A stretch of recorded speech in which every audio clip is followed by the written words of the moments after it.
Hello, my name is Jim McGillivray and welcome to the Pipe Box, your source for all things piping. If you find this video useful, please give it a like and please subscribe to this YouTube channel to see more videos like this in future. We're going to go over a tune today and you can print the music out to this tune by going back to the description of this video on my YouTube channel. You'll see a link to a PDF there. Today I would like to do with you a 6/8 march. It's an easy 6/8 march and it's a very melodious 6/8 march. It's in 4 parts. It's called Tug Argan Gap. The title commemorates a World War II battle in British Somaliland between the British and the Italians. It was part of the East Africa campaign. The tune was written by Pipe Major John M. MacKenzie, a native of Campbelltown in Scotland. He lived from 1922 until 1996. John MacKenzie was an Argyll and Sutherland Highlander beginning in 1938 and right through the war, finishing in 1952. He later spent many years teaching piping at Queen Victoria School in Dunblane. He wrote many fine tunes, and this is one of my favorites. Let's start by having a quick look at the whole score. As I mentioned, it's a fairly easy tune, so it's a good first 4-parted 6/8 for some pipers. As you can see, the technique is fairly sparse. There's lots of white space, which is great if you're an intermediate or advanced beginner. Technically, the trickiest thing will be the E and F strikes in the 3rd and 4th parts. Musically, we have a few things to watch for. All the circled notes are circled for musical reasons, not technical, and the color coding means something too. We'll discuss these points in detail as we go. As you can see, we'll talk about most things in the first 2 parts, and those things will apply to the rest of the tune. Now let's listen to the whole of Tug Argan Gap played on a Dagger electronic chanter.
That was John M. MacKenzie's Tug Argan Gap, played on a Dagger electronic chanter. Let's look at the very first line. Here you see red circles and blue circles.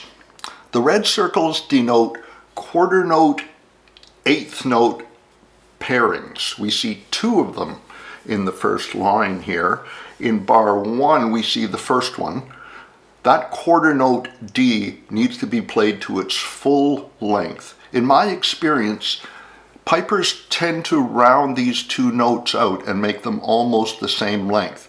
You need to hold the quarter note, something like this.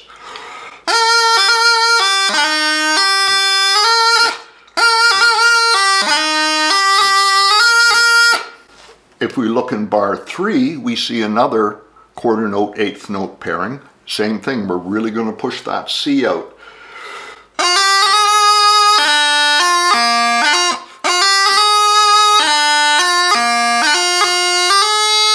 Anytime we hit a quarter note followed by an eighth note in this tune, and in fact in any 6/8 march, we're going to make sure the quarter note is substantially longer than the eighth note. This pairing we will see throughout the tune. In line 2, bar 3, we see it in the ending.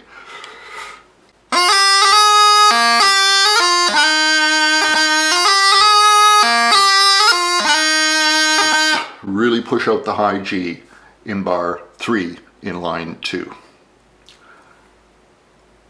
In line 1, bar 2, we see some blue circles.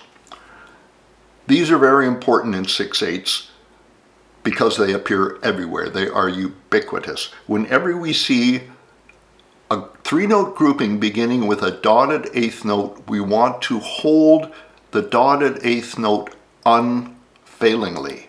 It's not a difficult thing to do, and most pipers can point very effectively, but I find they tend to forget some of these groupings. They'll point 2 or 3 groupings beautifully, and then they'll hit one that they'll just round out, and that costs them rhythmic and melodic power in the tune. So whenever you see these groups of 3 with the dotted eighth note, be sure you hold the dotted eighth note.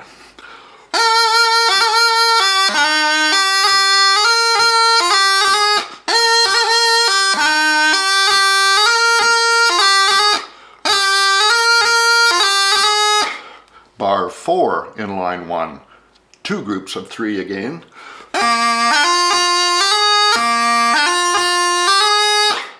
And again in line 2, bar 2.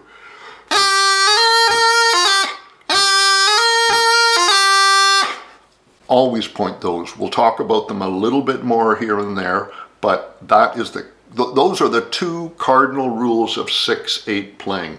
Push out the quarter notes so they're longer than the eighth notes, and push out the dotted eighth notes in 3-note groupings. So make sure you point these 3-note groupings every single time you hit one. Don't neglect even one. One other thing in the first part, and that is in line 2, bar 1, we see a short F. The first F in the bar is circled in green.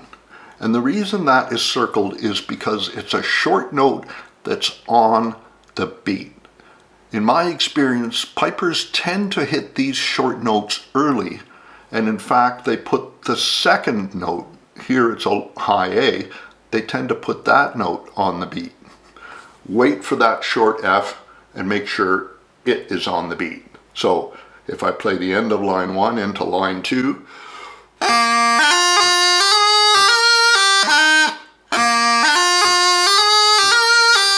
avoid this.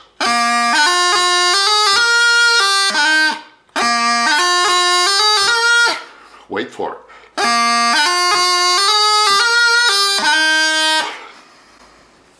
That's it for the first part. Let's hear the whole part played on a practice chanter.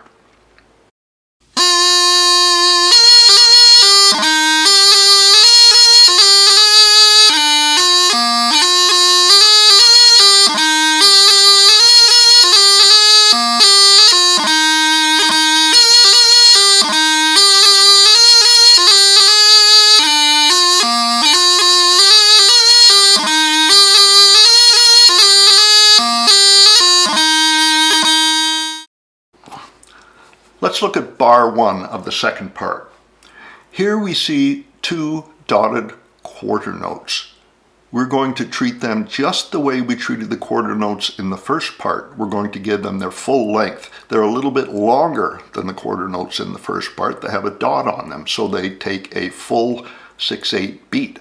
I find inexperienced pipers tend to be impatient on very long notes. It's like they can't wait to get off them and get the tune going again. Be patient on these long notes. Give them their full length. So in bar 1,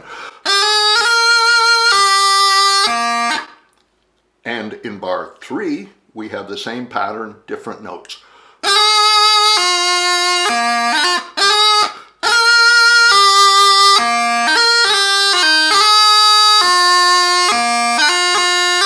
Really fill them out. You will also notice that in bar 3, there is no half doubling on the E after the high G, just as there is no half doubling on the F following the high A in bar 1. This is quite deliberate, I believe. I like the way John MacKenzie has grace noted this tune. He's grace noted it very simply, and it's very much in keeping with the very simple and sweet melody of the tune. He hasn't cluttered it up with all sorts of grace notes and half doublings. I like it, and please resist the temptation to pop half doublings or high A grace notes in the tune. Try it the way it's written and see if you like it.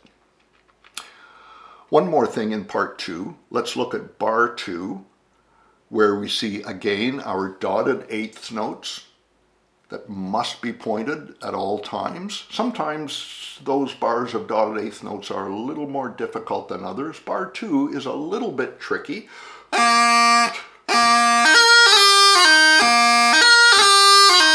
You have to go from low A to a D up to a high A. In bar 4,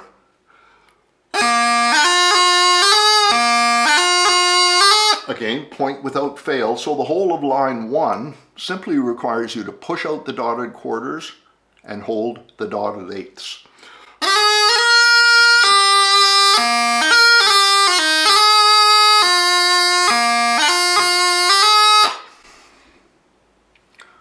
That's it for the second part. Let's hear the whole part played on the practice channel.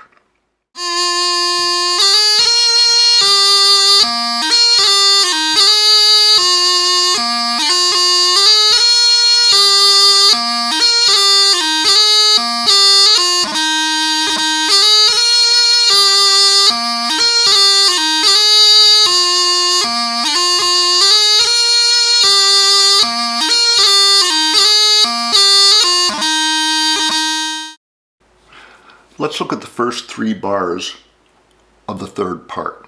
This is just a reminder that we're going to hold all of the blue circled dotted eighth notes without fail.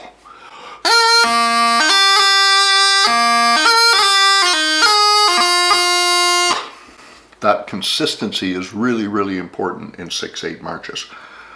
If we look at bar 3, you'll see that I've circled a 3-note grouping. It's a high G dotted eighth note followed by an E strike. And some of you may find this a little bit difficult. 2 things to remember when you play these 3 notes. First is hold the long note before the strike. Second thing is make sure there is an audible E before the strike. Don't cut that note out of existence. So avoid rushing down it in order to hit the strike. We're going to hit more of these strikes as we go. In bar 4, we have 2 things to think about. First, you'll see an E 16th note circled in green. That means it happens on the beat, and we want to make sure it's on the beat and not early. We spoke about this a little bit earlier.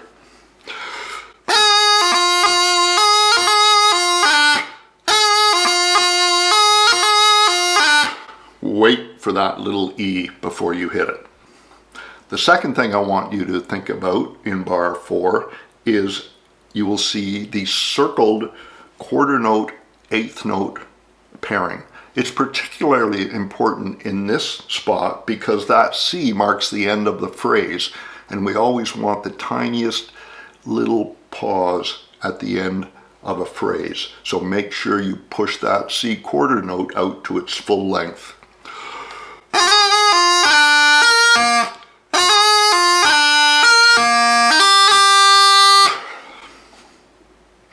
And line 2 in the third part simply requires you to keep holding the dotted eighth notes. Okay, let's hear the third part played on the practice channel.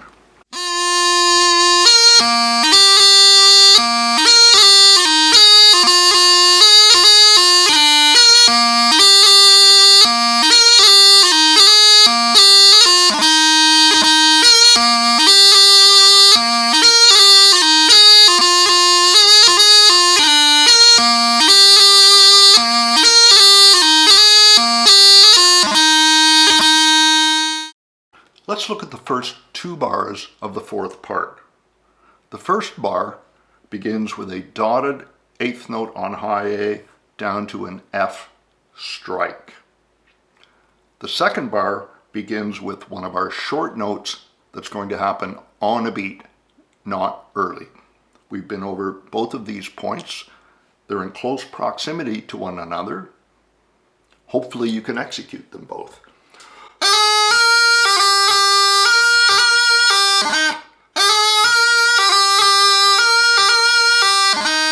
In bar 3 and 4, we see the same pattern with different notes.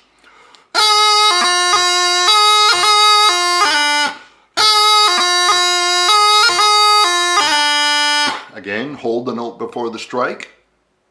Make sure there is an audible E before the strike, and put the short note on the beat. This is not a particularly challenging tune, but this can be a challenging part for some folk with all of the strikes on E and F. One thing I can tell you about E and F strikes, if you find you're missing them in a tune, and when you practice them on their own in an exercise, you're not missing them, chances are in the tune you're rushing them, coming off of the long note too early. If you come off the long note too early, we tend to miss the strike. And your tendency is not to hold that long note, but to come off it and get to the strike. So hopefully you can make it. Hold the long note and you have a much better chance of making the strike.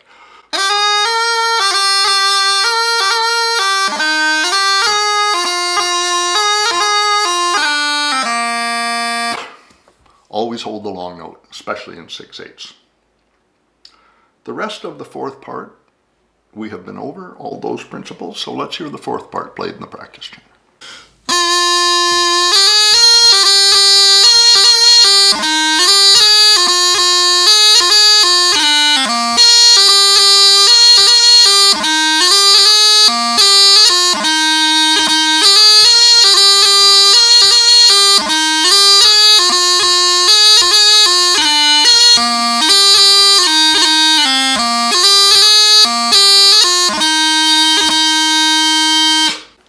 In terms of tempo, the demonstration recording I played earlier was at 76 beats per minute. To me, the ideal tempo for 6/8 marches for a soloist is from 74 beats per minute up to around 80. That's ideal. Bands may play a little bit more quickly. If you're learning a tune from scratch, don't worry about tempo. Your job initially is to figure out what note and what grace note comes next so that you can put them in the proper order and get your fingers around the tune. Too many inexperienced players, I find, get themselves into technical trouble by playing too quickly from the get-go. Poorly played technique gets ingrained by the endless repetitions as we learn a tune, and the tune gets technically damaged. And in my experience, the tunes really never recover. So be patient and resist the urge to play band tempo. Play as slowly as you need to play the tune technically perfectly. Here endeth that lecture. That's it for John MacKenzie's Tug Argan Gap. I hope you enjoyed it. From me, Jim McGillivray at the Pipe Box. Good piping.